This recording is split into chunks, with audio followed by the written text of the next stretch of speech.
In this section of the course, Scott gets funky. Let's listen to a little bit of this song.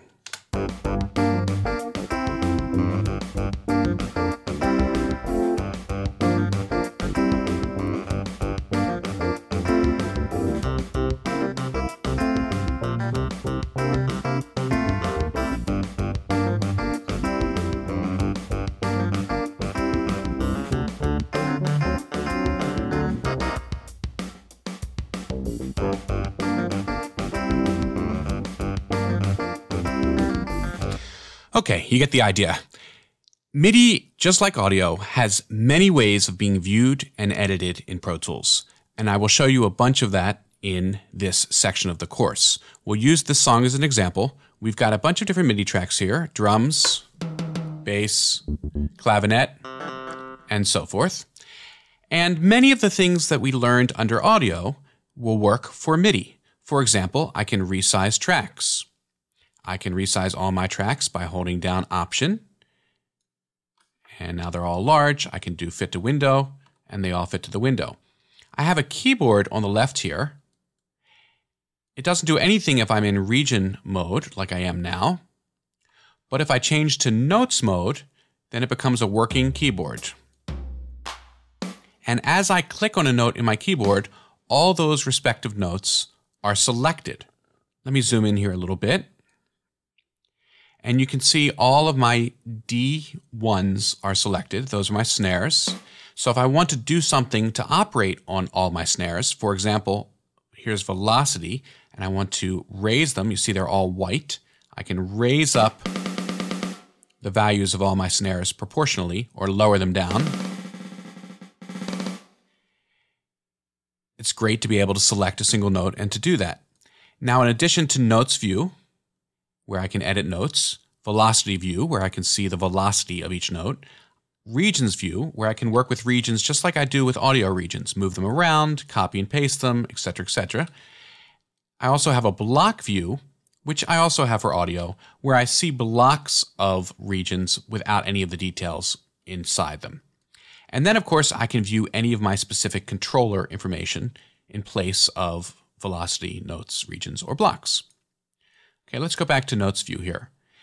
Now, the tools that we have for audio are still available for MIDI, but they work slightly differently. And I'll show you that in this lesson and the coming lessons. But let's start by showing what's similar to audio. The Zoom tool works the same way. I select it with F5.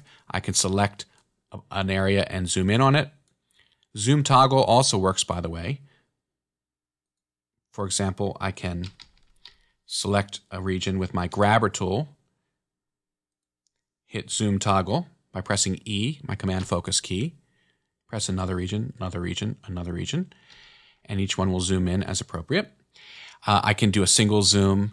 I can trim. Obviously, there's a selection tool where I can select different portions of my audio. There's a grabber tool, and I can grab regions. I can also use separation tool and the object tool. For example, I can select this MIDI region, this MIDI region, and this MIDI region just by holding down the Shift key. I can even scrub MIDI. Let's do it here with the clavinet. And if I hold down Option, just like with audio, I get my fast scrub. The pencil tool allows me to enter notes and delete notes and change automation, and we'll spend some time on the pencil tool in a few minutes. Another little shortcut that I should show you is whenever I'm in a track, if I want to increase the height of that track, I can just do Control up arrow, and Control down arrow will decrease. If I hold down Option, everything will increase, and Control Option down arrow, everything will decrease. You have to be in a track, either with the grabber tool or the selection tool. Somehow I have something selected in a track. Control up and down will zoom in and out of that track.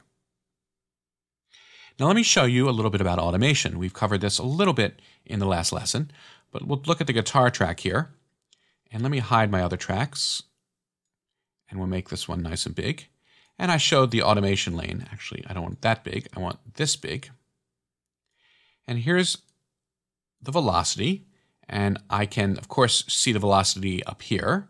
I don't need to show my automation lanes, but automation lanes are great if I'm showing multiple types of automation. For example, here's my mod wheel. And you can see that as well. Now I can resize these automation lanes just by dragging between them and resizing. I can also resize by selecting in the bar here and choosing a size. And if I want to resize them differently, I just hold down Control while I'm doing that. And only that particular automation lane will resize. If I don't hold Control, they'll all go to the same size. And of course, I can rearrange them by dragging. We can add additional ones by hitting plus. We can subtract them by hitting minus. And this makes it all go away. That's all very good, but Pro Tools 8 added 2 additional ways of working with MIDI. One is by splitting your window into 2 and viewing MIDI in a separate area of the screen. The second is by bringing up a MIDI editor in its own window. In the next 2 lessons, we'll look at working with MIDI in the split window and in the separate MIDI editor.